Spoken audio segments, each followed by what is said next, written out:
65세에 연금을 받기 시작해 81세에 사망한 사람, 그리고 70세부터 받기 시작해 똑같이 81세에 사망한 사람. 누가 더 많은 연금을 받았을까요? 당연히 65세부터 받은 사람입니다. 무려 5년치 수천만 원을 더 받았습니다. 그런데 언론과 정부는 끊임없이 말합니다. 늦게 받을수록 유리하다고. 무언가 이상하지 않습니까? 그들은 당신이 놓치고 있는 치명적인 변수를 계산에 넣지 않았습니다. 오늘 시니어 나침반은 정부의 연금 개상이 뒤에 숨겨진 진실을 폭로하고 당신의 통장에 매달 43만 원이 더 들어올 수도 있는 전략적 선택의 순간을 공개합니다. 죽을 때까지 계산해 본 결과 정답은 단 하나였습니다. 안녕하십니까. 돈의 흐름 너머 시스템에 숨겨진 코드를 읽어내는 시니어 나침반입니다. 국민연금 조기 수령과 연기 수령. 이것은 단순히 몇 살부터 돈을 받느냐의 문제가 아닙니다. 이것은 인플레이션과 미래의 세금, 그리고 누구도 예측할 수 없는 당신의 수명과 대한민국 시스템의 안정성을 변수로 둔 고도의 전략 게임입니다. 이 영상 하나로 당신을 혼란스럽게 만드는 모든 정보의 노이즈를 제거하고 오직 당신에게 가장 유리한 선택이 무엇인지 명확한 좌표를 제시하겠습니다. 저희 채널이 처음이시라면 앞으로 당신의 자산을 지키는 가장 중요한 정보들을 놓치지 않기 위해서라도 조용히 구독 버튼을 눌러두시는 것이 현명한 판단일 겁니다. 우리가 가장 먼저 마주하는 함정은 바로 손익분기점이라는 단어입니다. 5년 연기 시 36%를 더 준다는 말에 사람들은 자신이 81세 혹은 82세까지만 살면 무조건 이익이라고 생각합니다. 이것은 시스템 설계자들이 파놓은 가장 교묘한 심리적 트랩입니다. 시장은 우리의 기대와 다르게 움직입니다. 화려한 포장 뒤에 숨겨진 숫자를 보십시오. 2026년 현재 월 100만 원의 연금을 63세에 조기 수령하면 30%가 깎인 70만 원을 받습니다. 반대로 5년 연기해서 70세에 받으면 36%가 더해진 136만 원을 받게 되죠. 이 둘의 총 수령액이 같아지는 나이가 대략 81세입니다. 언론은 이 81세만 넘기면 당신이 승리한다고 말합니다. 하지만 이것은 진실이 아닙니다. 이 계산에는 돈의 시간 가치가 완벽하게 빠져 있습니다. 63세의 70만 원과 70세의 70만 원은 전혀 다른 돈입니다. 예를 들어 보겠습니다. 여기 두 명의 은퇴자, 김 선생과 이 선생이 있습니다. 둘 다 63세에 은퇴했고 월 100만 원의 연금을 받을 자격이 있습니다. 김 선생은 시니어 나침반의 분석을 듣고 조기 수령을 택했습니다. 월 70만 원씩 받기 시작했죠. 남들보다 적게 받아서 어떡하냐는 주변의 걱정을 뒤로 하고 그는 이 돈으로 가장 먼저 연 7%짜리 카드론 1,000만 원을 갚아 나갔습니다. 2년 안에 빚을 청산했고 남은 돈으로는 아내와 함께 매달 가까운 산이라도 오르며 건강을 챙겼습니다. 아직 무릎이 성성할 때 더 많은 추억을 쌓기로 한 겁니다. 반면 이 선생은 정부의 말을 믿었습니다. 5년만 버티면 월 136만 원을 받게 된다는 희망에 부풀었죠. 그는 부족한 생활비를 메우기 위해 가지고 있던 작은 아파트를 담보로 연 5%짜리 주택담보대출을 1,000만 원 받았습니다. 그렇게 5년을 기다렸습니다. 드디어 70세, 그의 통장에 136만 원이 찍혔습니다. 하지만 그 사이 물가는 무섭게 올랐습니다. 5년 전 3,000원 하던 자장면은 5,000원이 되었고 매달 내야 할 아파트 관리비와 의료비는 그의 연금을 위협했습니다. 더 큰 문제는 기다리는 5년 동안 악화된 관절염 때문에 이제는 동네 공원을 산책하는 것조차 버거워졌다는 사실입니다. 누가 정말로 승리한 것입니까? 손익분기점 계산기는 김 선생이 빚을 갚아 아낀 이자, 즉 연 7%의 확정 수익률을 계산하지 않습니다.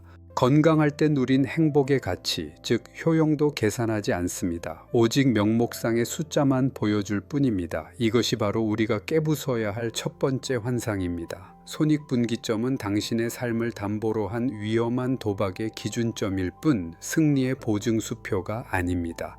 그렇다면 진짜 숨겨진 변수는 무엇일까요? 바로 연금액을 결정하는 비밀 코드. 정부도 자세히 설명해주지 않는 A값의 움직임에 그 단서가 있습니다. 당신이 받게 될 연금액은 생각보다 복잡한 공식으로 결정됩니다. 하지만 겁먹을 필요 없습니다. 핵심은 단 두 가지입니다. 당신의 과거 소득, 그리고 모든 가입자의 평균 소득. 여기서 모두가 자신의 소득만 생각하지만 진짜 칼자루를 쥐고 있는 것은 바로 후자, A값이라고 불리는 전체 가입자 평균 소득입니다. 이것을 쉽게 설명하면 이렇습니다. 국민연금은 당신이 낸 돈만 돌려주는 단순한 적금이 아닙니다. 일종의 세대 간의 재분배 시스템입니다. 그래서 당신보다 소득이 낮은 사람들의 몫을 조금 떼어주고 당신 역시 다른 고소득자들의 몫을 조금 받는 구조로 되어 있습니다. 그 재분배의 기준이 되는 것이 바로 A값입니다. 문제는 여기서 시작됩니다. 정부는 매년 이 A값이 꾸준히 오를 것이라고 가정하고 연금액을 계산합니다. 경제가 성장하고 모든 국민의 소득이 늘어날 것이라는 장밋빛 전망을 기반으로 하는 것이죠. 하지만 2026년 현재 대한민국의 경제 상황을 보십시오. 저성장은 고착화되었고 인구는 절벽을 향해 떨어지고 있습니다. 이런 상황에서 과연 A값이 과거처럼 정부의 예측처럼 계속 오를 수 있을까요? 만약 A값의 상승률이 둔화되거나 정체된다면 어떤 일이 벌어질까요? 당신이 연금을 연기하는 5년 동안 A값 상승률이 당신의 소득 상승률보다 낮아지는 현상이 발생하면 당신이 기대했던 연금액 인상 효과는 상당 부분 상쇄됩니다. 쉽게 말해 5년을 기다려 36%를 더 받으려고 했는데 그 사이 연금액을 계산하는 기준점 자체가 낮아져서 실제로는 20% 정도의 인상 효과밖에 누리지 못하는 기막힌 상황이 벌어질 수 있다는 겁니다.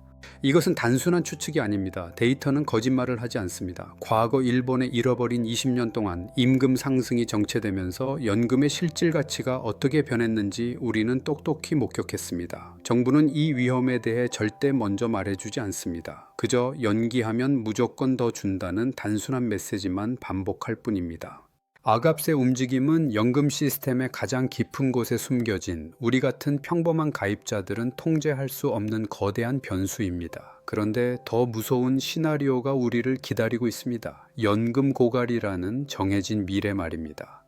언론은 연금 고갈 시점을 두고 2055년이다, 2060년이다 갑론을 박을 벌입니다. 마치 그때가 되면 큰일이 날 것처럼 공포감을 조성하죠. 하지만 이것은 현상의 본질을 완전히 왜곡하는 것입니다. 진짜 위험은 기금이 고갈되는 그 순간이 아닙니다. 고가를 막기 위해 연금 개혁이라는 칼을 빼드는 바로 그 순간입니다. 정치인들은 더 내고 늦게 받고 덜 받게 하는 개혁안을 두고 몇 년째 싸우고 있습니다. 여기서 핵심은 덜 받게 한다는 부분입니다. 이것을 소득 대체율 인하라는 어려운 말로 포장합니다. 당신이 받기로 약속된 돈의 비율을 깎아버리겠다는 뜻입니다. 자, 여기서 시나리오를 그려보겠습니다. 당신이 65세입니다. 지금 당장 연금을 신청하면 현재의 법과 규정에 따라 확정된 금액을 받기 시작합니다. 당신은 이미 시스템에 탑승한 승객이 되는 겁니다. 그런데 당신이 5년 연기를 선택했다고 가정해 봅시다. 당신은 아직 플랫폼에서 기차를 기다리는 대기자입니다. 3년 뒤 2029년에 새로운 정부가 들어서고 연금 개혁안이 통과됩니다. 내용은 새로운 연금 수급자부터 소득 대체율 10% 인하 적용. 어떤 일이 벌어질까요? 당신은 5년을 기다려 36%의 보너스를 받으려 했지만 그 사이 원금 자체가 10% 깎여 나가는 개혁의 직격탄을 맞게 됩니다. 당신의 기다림은 배신당하는 겁니다. 실제로 과거 여러 국가의 연금 개혁 사례를 보면 기존 수급자의 연금을 삭감하는 것은 엄청난 정치적 부담 때문에 거의 불가능합니다. 개혁의 칼날은 언제나 미래의 수급자, 즉 연기를 선택하고 기다리는 사람들을 향했습니다. 연금을 늦게 받는다는 것은 단순히 돈을 나중에 찾는 행위가 아닙니다. 그것은 앞으로 5년 동안 벌어질 모든 정치적, 경제적 불확실성에 당신의 노후를 담보로 거는 베팅입니다. 당신은 이 베팅에 기꺼이 참여하시겠습니까? 그렇다면 정답은 무엇입니까? 모두가 조기 수령을 해야 할까요? 아닙니다. 시니어 나침반은 획일적인 답을 제시하지 않습니다. 각자의 상황에 맞는 최적의 경로를 탐색할 뿐입니다. 최종 판단을 위해 스스로에게 이 세 가지 질문을 던져보십시오. 첫째, 당신의 건강인가? 아니면 기대 수명인가? 의학 기술의 발달로 평균 기대 수명은 100세를 향해 가고 있습니다. 하지만 중요한 것은 건강 수명입니다. 스스로 거동하고 여행하고 음식을 즐길 수 있는 시간 말입니다. 당신의 가족력과 현재 건강 상태를 냉정하게 평가하십시오. 만약 당신이 75세 이후의 건강을 장담할 수 없다면 81세의 손익분기점을 기다리는 것은 아무 의미가 없습니다. 연금은 죽은 뒤에 나오는 보험금이 아닙니다. 살아있을 때 누려야 할 최소한의 권리입니다.